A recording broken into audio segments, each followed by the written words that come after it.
ஓம் அகிலாண்டேஸ்வரியே போற்றி, அகிலத்தை ஆள்பவளே போற்றி போற்றி. நல்லதே நினைப்போம், நல்லதே விதைப்போம். அம்மன் அருள்வாக்கு குழந்தைகளுக்கு இந்த அம்மன் தாயின் ஆசீர்வாதங்கள் எப்பொழுதுமே முழுமையாக கிடைக்கும். என் அன்பு குழந்தையே, இன்று உன் தாயானவள் உன்னுடைய குலதெய்வ வாக்கினை அல்லவா உனக்கு கொண்டு வந்திருக்கின்றேன்.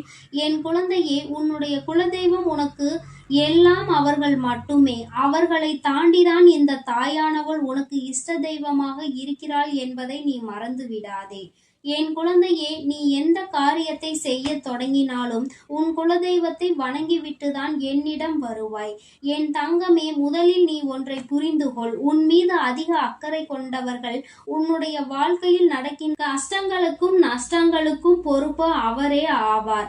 அவர்களை ஒருபோதும் நீ மறக்க கூடாது. அவர்களுக்கு செய்யக்கூடியதை நீ கட்டாயமாக செய்துவிட வேண்டும். அவர்களின் மனது குளிர்ந்தால்தான் உன்னுடைய வாழ்க்கை நல்லபடியாக இருக்கும்.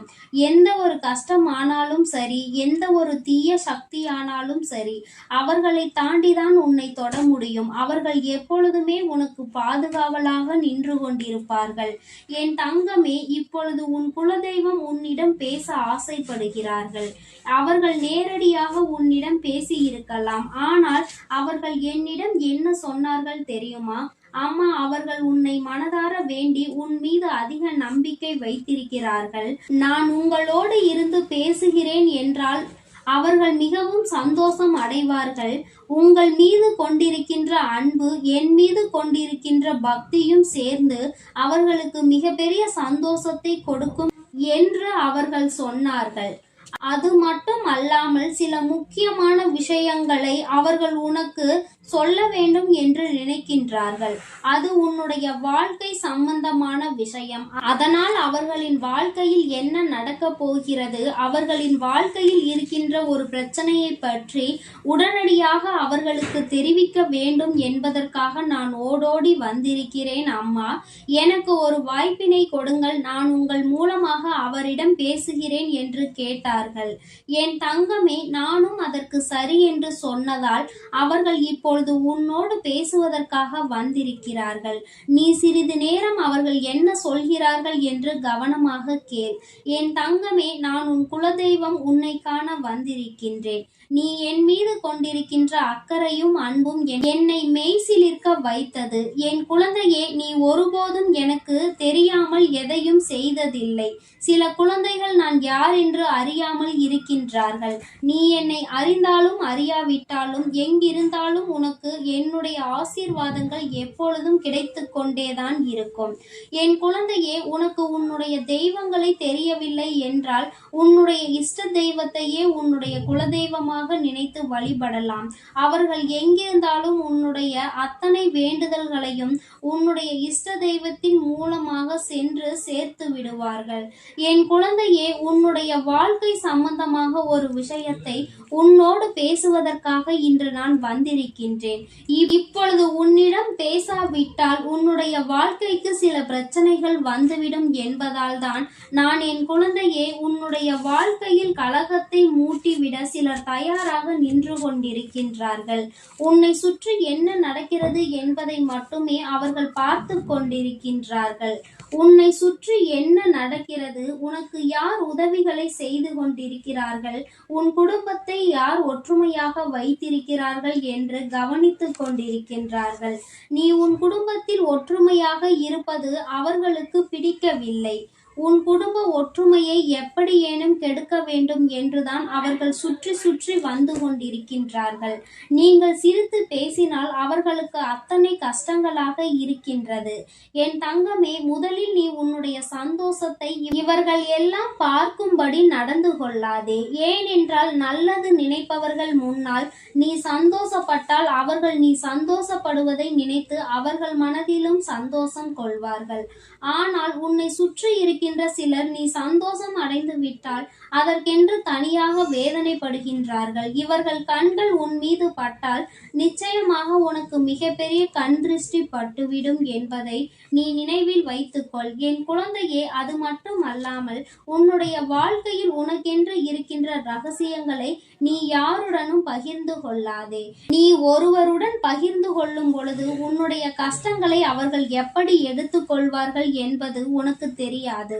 உன்னிடம் நல்ல பிள்ளை போல் கதையை கேட்டுவிட்டு இன்னொருவரிடம் சொல்லி அதனை சிரித்து கொண்டிருக்கின்றார்கள். உன் அம்மா அதனை நான் கண்டதினால்தான் ஓடோடி வந்து அதனை வேதனையோடு உன்னிடம் தெரிவிக்க வந்தேன். நீ நம்புகின்றவர்கள் எல்லாம் உன்னை ஏமாற்றுகிறார்கள். என் குழந்தையே, அவர்கள் உன் பின்னால் நின்று உனக்கு சதிவேலையை செய்து கொண்டிருக்கின்றார்கள். நீ இது போன்றவர்களிடம் எப்பொழுதுமே கவனமாக இருக்க வேண்டும். நம்முடன் இருப்பவர்களே நமக்கு துரோகங்களை செய்வார்கள். வாழ்க்கையில் அதிகமாக அவர்கள்தான் இப்பொழுது நிறைந்திருக்கின்றார்கள்.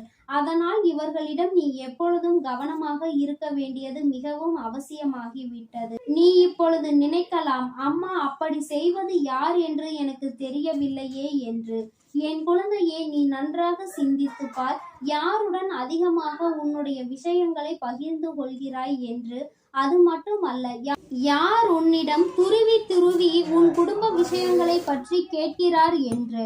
என் தங்கமே, அவர் உன் குடும்ப விஷயங்களை பற்றி கேட்பதற்கு முக்கியமான காரணமே மற்றவர்களிடம் உடனடியாக அதை பற்றி சொல்லி சிரிப்பதற்காக மட்டும்தான். என் தங்கமே, அவர்கள் இன்று சிரிக்கலாம், இன்று அவர்களுக்கு அது சந்தோஷத்தை கொடுக்கலாம். ஆனால் எப்பொழுதுமே அப்படியே அவர்கள் நிலைமை இருக்காது.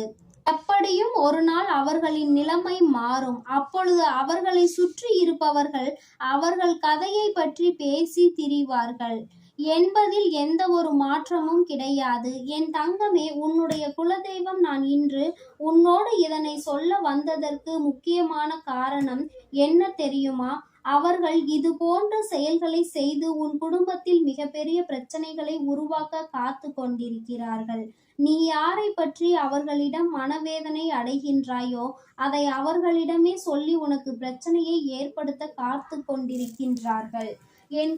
அதனால் என் குழந்தையே, நீ இவர்களிடம் சற்று கவனமாக இரு. எந்த ஒரு ரகசியத்தையும் வெளிப்படுத்த வேண்டாம். நான் உன் குலதெய்வம், உன் குலத்தை காக்கின்ற தெய்வம் அல்லவா?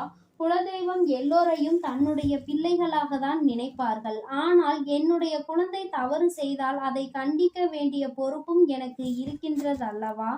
உனக்கு துரோகங்களை செய்கின்றவர்களை நிச்சயமாக நான் தட்டி கேட்பேன். ஆனால் இனிமேலும் தெரிந்துவிட்ட பிறகும் அவர்களிடம் பழக்கத்தை வைத்துக் கொள்ளாதே. யார் இப்பொழுது அதிக நட்போடு உன்னோடு இருக்கின்றாரோ அவரே நாளை உனக்கு மிகப்பெரிய எதிரியாக மாறுவதற்கும் வாய்ப்பிருக்கின்றது.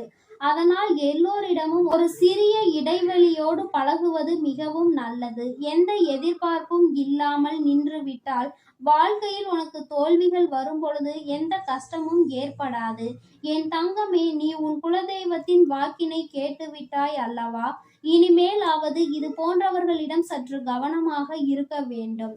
என்னுடைய குழந்தைக்கு உன் குலதெய்வத்தின் ஆசீர்வாதமும் இந்த வராகியினுடைய ஆசீர்வாதங்களும் எப்பொழுதும் முழுமையாக இருந்து கொண்டே இருக்கும்.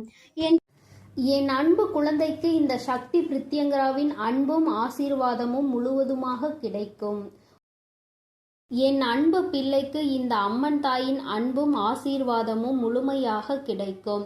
ஓம் அகிலாண்டேஸ்வரியே போற்றி, அகிலத்தை ஆள்பவளே போற்றி போற்றி.